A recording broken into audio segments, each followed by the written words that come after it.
a sabedoria oriental no coração do Brasil. Uma comunidade no interior de São Paulo onde tudo é de todos e onde trabalho e arte são a mesma coisa. A fotógrafa Lucília Kanzawa, autora de um livro sobre a aldeia, revela essa história emocionante. Enquanto todo mundo estava preocupado em ganhar dinheiro, né, na lavoura, não, eles queriam primeiro formar o homem. E isso sempre foi muito importante na comunidade, em primeiro lugar o homem. Almanaque, de sábado para domingo, 00:05.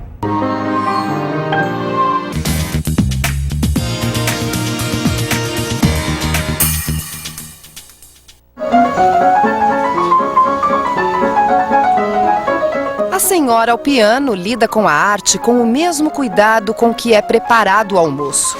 Na comunidade Yuba, não há diferença entre os alimentos. Yamá é como os Yuba chamam o seu lugar. Só quem é da comunidade pode se referir a ela dessa maneira.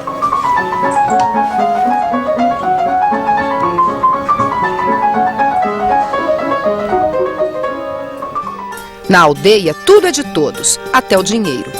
Inspirado nas ideias de Marx e de Rousseau, o senhor Luiz Yuba, que viveu até os 70 anos, criou a comunidade no meio do estado de São Paulo, na zona rural de Mirandópolis, a 600 quilômetros da capital. Hoje moram no Brasil mais de 1,5 milhão de japoneses e descendentes, mas nenhum deles vive como os Yuba. A fotógrafa Lucília Kanzawa precisou sair de lá para perceber isso. Ávida por novidades, Lucília queria viajar o mundo e o fez, como comissária de bordo. Algumas fotos dos lugares por onde passou viraram capas de revista. Ela já morou no Alasca, num kibutz em Israel, viajou pela ferrovia Transiberiana, mas confessa que nunca encontrou um povo tão particular como os Yuba. Por isso, fez um livro sobre eles.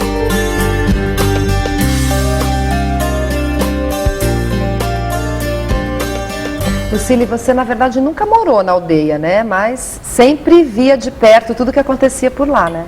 Sim, eu frequento esse universo desde pequena e tem uma história afetiva familiar que nos une já faz um bom tempo, porque meu avô era muito amigo do fundador e depois meu pai também passou a ser amigo dele e passou a vida inteira prestando assistência médica gratuita a todos os membros da comunidade. Então, por conta disso, eu frequento a comunidade desde criança. Quer dizer, seu pai era o médico da comunidade, isso. Então? Uhum. E claro que eu percebia que havia assim, uma admiração mútua, né, entre os dois, entre o fundador e meu pai. Eles tinham os mesmos ideais, o mesmo estilo, quer dizer, os mesmos valores. Ambos eram humanistas, ambos cultivavam as artes, tinham paixão pelas artes. Então eu sempre acompanhava meu pai nessas visitas que ele fazia lá. E qual era a impressão que você tinha, você se lembra, quando criança, quando você via as pessoas lá vivendo em contato muito próximo com a terra, com o piano, né? Uhum. É um universo fascinante para uma criança, eu imagino, Exatamente. Né? E é engraçado que eu nunca acompanhei o dia a dia deles quando eu era criança, na minha infância. Eu simplesmente ia lá nos dias de festa, quando tinha algum jantar e no final de ano, porque assim, ao longo do ano eles ensaiam assim, peças de teatro, balé, instrumentos musicais. E no dia 25 de dezembro eles se apresentam num barracão, que durante o ano serve de abrigo de maquinários agrícolas. E no final do ano, no dia 25, esse barracão se transforma num teatro. E desde que eu me conheço por gente, nós sempre passamos o dia 25 nessa comunidade, porque eles oferecem um jantar especial para os convidados e logo em seguida eles se apresentam nesse barracão.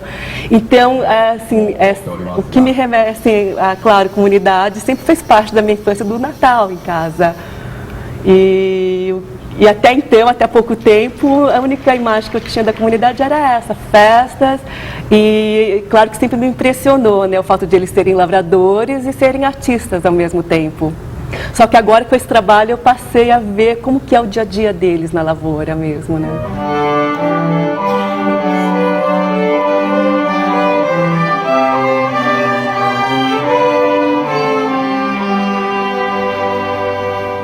E as crianças de lá, imagino que você chegava já querendo brincar com algumas delas, né? E Como é que elas vivem? Porque a gente não consegue se comunicar com as crianças enquanto elas não frequentam a escola. As menorzinhas, eles só falam japonês. Aliás, entre eles todos só falam um japonês mesmo, né?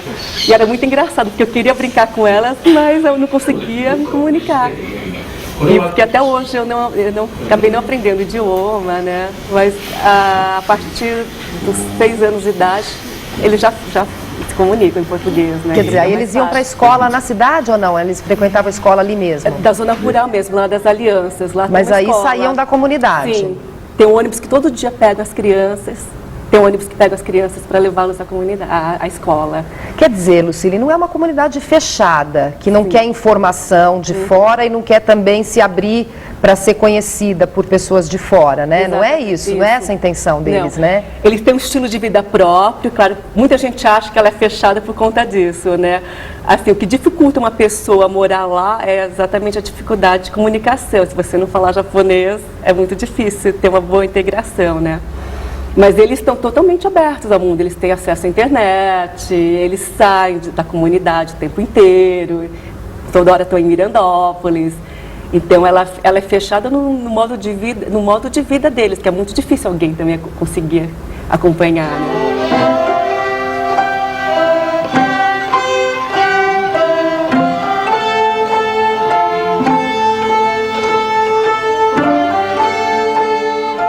Difícil pensar que hoje exista uma comunidade onde tudo é de todos, né? Dinheiro não circula, o dinheiro é da comunidade, a propriedade é comunitária. Até as casas, né, de uma certa maneira, são só dormitórios, na verdade. Isso. Ninguém tem uma casa com a sua decoração, com o seu jeito, com um acúmulo de material. Não existe acúmulo de material, né? Exato. E aí, o que intriga as pessoas é exatamente isso, né? Como é que ela conseguiu resistir há tanto tempo, desde que ela foi fundada, já faz 75 anos, né? Tem 75 anos de existência. E o que sustenta a comunidade é um tripé, né? Que era, na verdade, a filosofia do Isamu Yuba, o fundador, que é cultivar a terra, orar e amar as artes. Embora eu ache que a comunidade resiste há tanto tempo por causa dessa dedicação e amor às artes, né? E eles mesmos dizem que quando eles estão no palco, todos os conflitos, diferenças, divergências desaparecem. E também é uma possibilidade de eles irem para fora, mostrar seu trabalho, e são valorizados por isso, né? Até isso eles tratam de uma maneira igualitária, né? Porque quem toca o piano, ela toca com o mesmo cuidado de quem prepara o almoço. Isso. Né? Com a mesma dedicação, né? Inclusive, esse amor que eles têm à terra e às artes é igual. A dedicação é a mesma, a intensidade é a mesma, a paixão também. E que tipo de arte? Porque a gente percebe que em volta também do refeitório ali, que parece ser a área central, né, da comunidade, existe, parece um jardim de esculturas também, assim, né? São várias formas de arte, várias né? Não formas. É só música e dança, né? O jardim foi feito pelo Wakabayashi, aquele artista, mas as esculturas são do Isao Hara, não sei se você já ouviu falar. Ele era um escultor já consagrado no Japão. Aqui no Brasil ele fez várias exposições e ele chegou em 61 junto com a bailarina Kiko Hara. E essa bailarina que revolucionou a vida artística na comunidade. No Japão ela já era profissional, ela dançava ela era parceira de dança do Hijikata, do Kazuo Ono.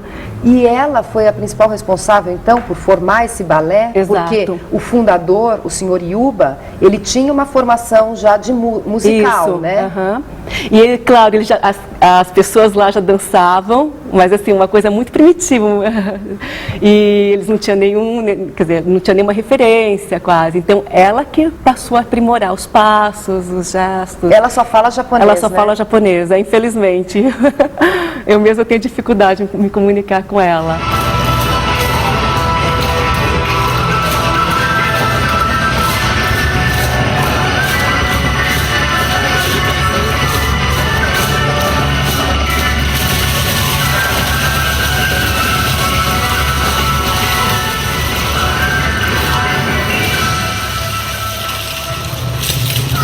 E do que eles vivem? Como é que entra dinheiro na comunidade? Então, eles vivem da lavoura, né? Então, os produtos eles comercializam na região de Mirandópolis. Antigamente eles vendiam para o Ceasa e agora eles viram que eles, claro, que eles obtêm muito mais lucro vendendo diretamente aos supermercados da região. Sim. E vivem da arte também? E vivem da arte. Então, eu digo sempre que eles vivem, na verdade, da terra para a arte. Sim. Então, é a terra que sustenta a arte e a arte que sustenta a comunidade, e vice-versa. Sim.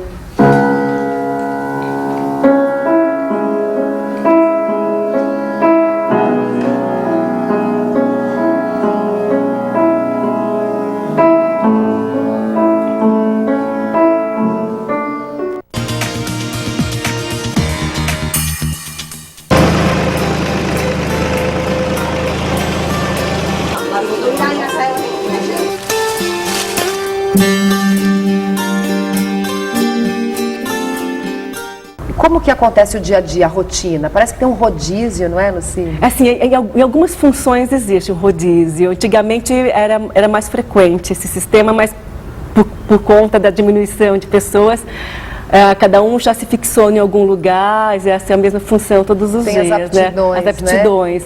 Mas é interessante você ver uma menina lá que cuida dos porcos, daqui a pouco ela está fazendo cerâmica, sabe?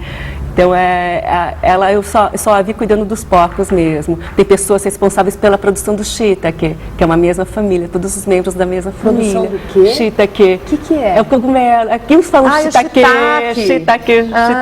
É um shiitake com sotaque japonês. É um eles dizem, eu já até conferi com eles, falaram que é shiitake. Sim, que delícia. Eram 300, né, Luci? Eram 300 porque foi durante a Segunda Guerra, quando o idioma era proibido ser falado, lembra, na época da Segunda Guerra. Então, muitos imigrantes buscavam refúgio na comunidade.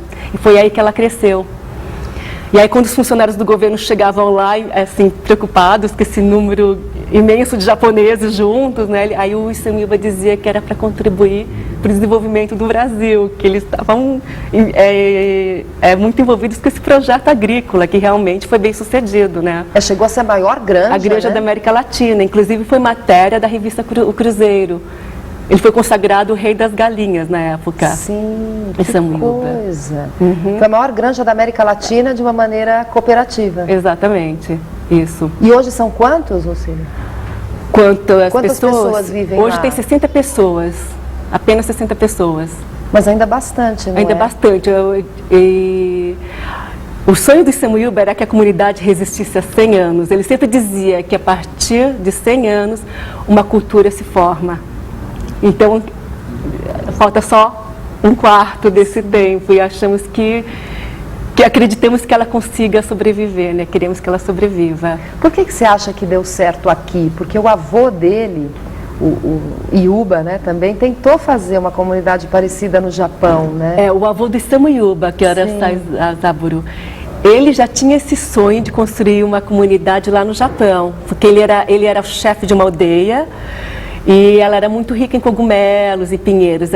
Então ele sonhava em juntar as pessoas da aldeia, produzir e queria que o lucro de tudo fosse revertido em benefício de uma comunidade.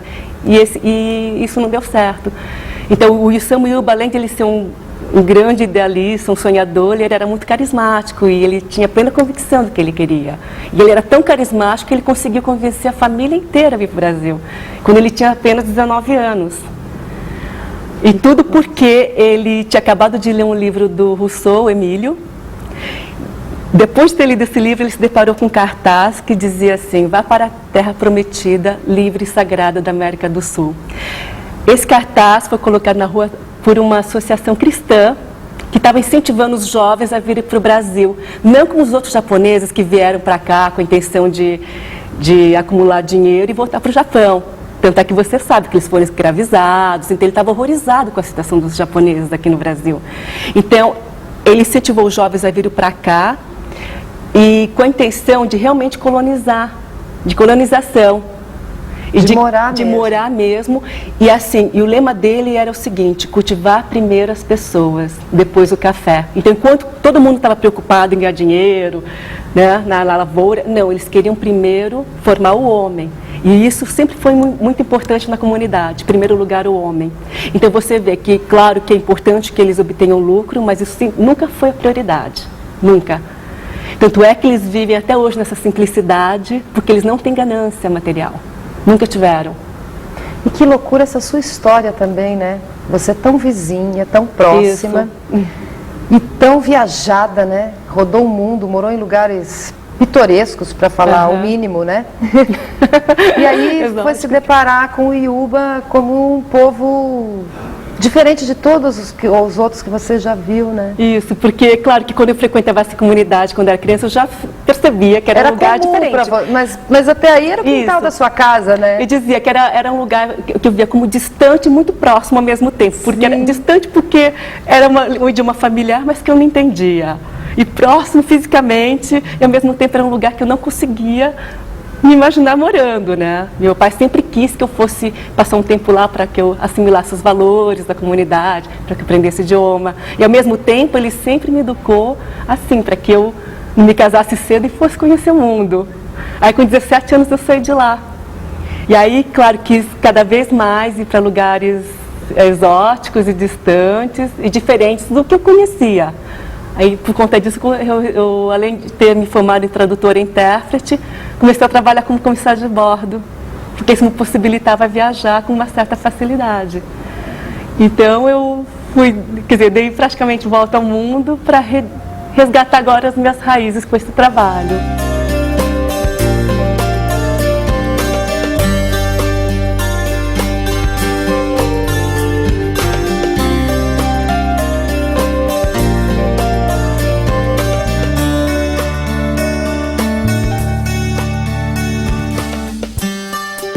Você acha que essa é a grande diferença? Eles vivem dessa maneira, mas são voltados para a arte? É isso que os faz tão particulares? Sim, obviamente. É isso que faz toda a diferença. Além de eles viverem para a arte, eles cultivam todas as tradições japonesas, eles só falam japonês entre eles. E é isso que os diferencia de todas as outras comunidades no mundo. Certamente, de viverem com tanta intensidade a arte. E eles têm noção dessa importância deles, desse significado deles? Sim, ou eles não e é engraçado que eles veem isso como uma coisa muito natural. Uma vez eu perguntei a uma moradora de lá, ela falou: Lucile, nos dedicar à terra e à arte é como comer, dormir, como respirar. Faz parte da vida deles, então é uma coisa muito natural. É parte do dia a dia. E por isso... E eles veem, assim, claro que eles veem isso como uma coisa muito importante, eles sabem o quanto é importante para eles. Odo, dekita? Mama dekita? Mama. E você acha que por isso se sustenta? Porque já foram 300, hoje são 60. Você acha que chega aos 100 anos, como queria o senhor Iuba? Assim, eu espero que sim. E eu, como eu disse anteriormente, eu acho que, acima de tudo, é a arte que sustenta a comunidade. Inclusive, no texto do Xavier Bartaburo, que realmente está excelente, além de ele ser um jornalista, ele também é compositor, ele toca piano, então ele teve uma sensibilidade para descrever muito bem a comunidade. E no final ele fala isso, que ele usa uma frase de uma das moradoras, que diz que enquanto tiver coração, Kokoro, a comunidade vai sobreviver. Kokoro é coração em japonês? Isso, porque o amor que eles têm à terra, à própria comunidade, é tão grande que a gente acredita que isso também faz com que ela sobreviva, não além das artes, obviamente.